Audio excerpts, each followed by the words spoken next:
पीपर के छाव है तखतपुर गाँव है, पीपर के छाव है तखतपुर गाँव है।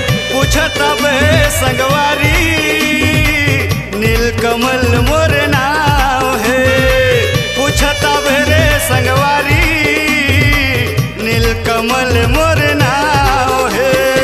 पीपर के छाव है तखतपुर गाँव है, पीपर के छाव है तखतपुर गाँव है। पूछता बे संगवारी नीलकमल मोर नाव है, पूछता बे रे संगवारी झोलटोरा मोर नाव है।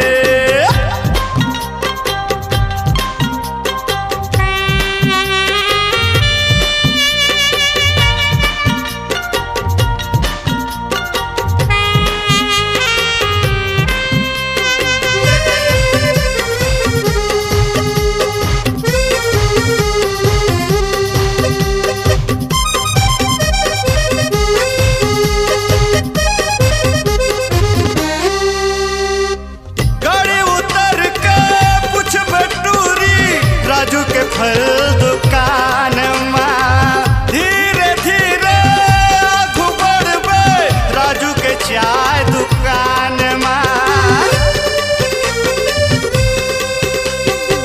गाड़ी उतर के पूछबे टूरी, राजू के फल दुकान माँ। धीरे धीरे आगू बढ़बे, राजू के चाय दुकान माँ। सुंदर स्वभाव है चेहरा लुभाव है, सुंदर स्वभाव है चेहरा लुभाव है। पूछता बे संगवारी नीलकमल मोर नाव है, पूछता बे रे टूरी नीलकमल मोर नाव है।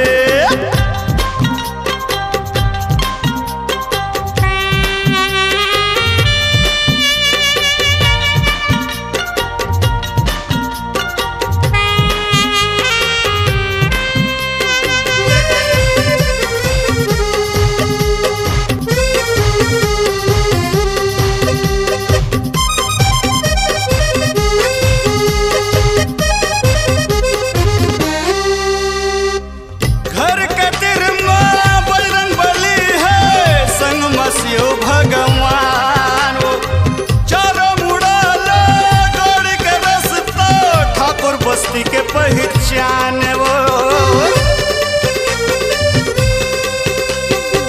घर के तिरमा बजरंग बली संग मसीहो भगवान है।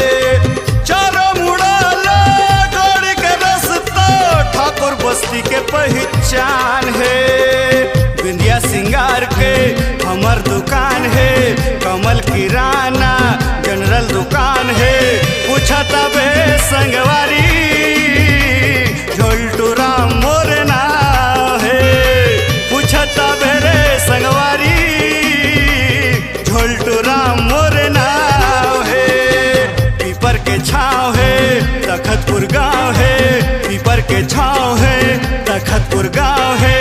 पूछता बे संगवारी नीलकमल मोर नाव है, पूछता बे रे संगवारी नीलकमल मोर नाव है, पूछता बे रे संगवारी झोलटोरा मोर नाव है।